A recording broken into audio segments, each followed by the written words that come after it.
관세음보살, 부처님과 제자. 부처님 당시 수행하는 제자들이 많아지기 시작하면서 여러 문제들이 발생하였다. 막 입문한 비구들은 옷 입는 법도 제대로 모르고 공양하는 법조차도 알지 못했다. 부처님은 이를 바로 잡기 위해 스승과 제자를 두는 새 규정을 만들었다. 그대들아, 지금부터 전개사를 한 사람씩 정하되 제자가 된 이는 스승보다 일찍 일어나 신발을 벗고 상의를 한쪽 어깨에 걸치고 스승에게 칫솔과 새순물을 올리고 스승의 잠자리를 정리하도록 하라. 만약 아침에 죽이 있으면 바루를 잘 씻은 후 죽을 담아 올리고 죽을 다 먹은 후에는 물을 들이고 바루를 받아서 다시 깨끗하게 씻은 후 잘 간수해야 한다. 탁발을 갈 때는 스승이 옷 입는 것을 도와 드리고 바루를 손에 들고 그 뒤를 따라가야 한다. 스승에게 멀리 떨어져도 안 되고 너무 가까이 있어도 안 된다. 시주 받아온 음식이 뜨겁고 무거울 때는 스승 대신 바루를 받으며 스승이 말씀할 때는 함부로 참견하지 말라. 탁발에서 돌아오면 발 씻을 물과 받침대, 발 씻을 때 쓰는 돌조각을 준비하고 바루와 옷을 받고 옷 벗는 것을 도와드려라. 만일 옷이 땀에 젖어 있으면 잠시 말린 다음 접을 때 구겨지지 않도록 내뼘 폭으로 반드시 접고 띠는 옷 속에 접어 넣어야 하며 바루는 씻은 다음 말려서 간수해야 한다. 스승이 슬퍼할 때는 위로하고 뉘우치고 있을 때는 감싸주고 옳지 못한 생각을 할 때에는 바른 생각을 하도록 도와야 한다.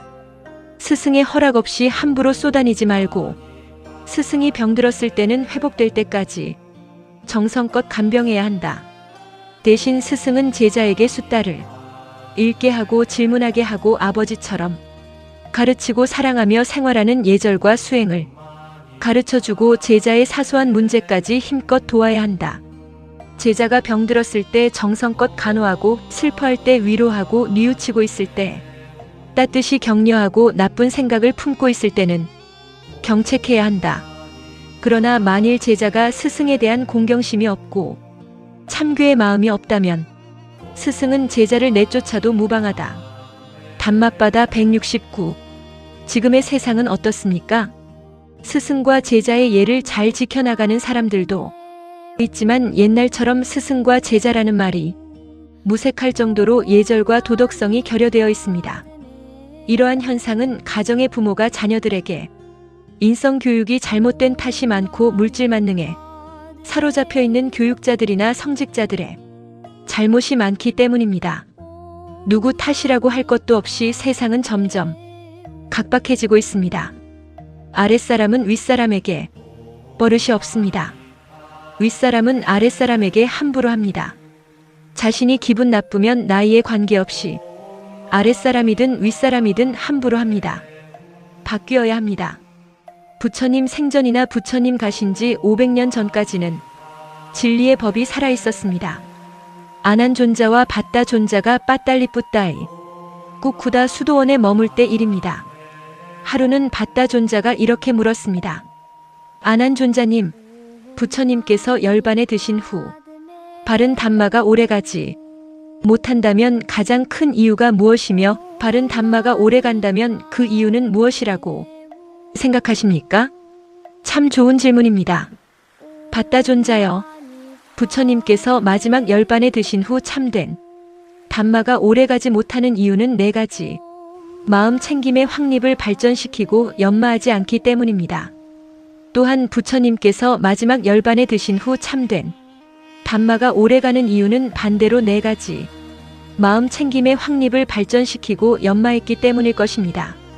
4가지 마음 챙김 사념처, 신념처, 호흡, 자세, 움직임 등 신체 작용으로 느끼며 관찰, 수념처, 느낌, 감각, 좋다, 싫다로 판단하지 않고 일어남만 인지, 신념처, 탐욕, 분노, 어리석음 등 마음의 상태, 일어남을 분리하여 관찰, 법념처, 분별장애, 집착현상, 즉 오온, 연기에 의해 조건에 따라 생기고 사라짐을 관찰.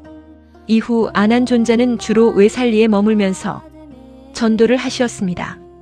부처님의 가르침을 직접 들었던 동료 장로들이 하나둘 세상을 떠난 후에도 아난존자는 120세까지 장수하며 가르침을 널리 전하였습니다. 아난존자는 마가다국의 사람들과 상업도시 외살리 사람들로부터 지극한 존경을 받았는데 그가 인멸에 들 무렵 부처님이나 고승들의 사리 문제로 마가다국과 라차위 사람들 간에 분쟁하는 조짐이 일어나는 것을 보고 스스로 강 한가운데로 배를 타고 들어가시어 육신을 불태워버렸습니다.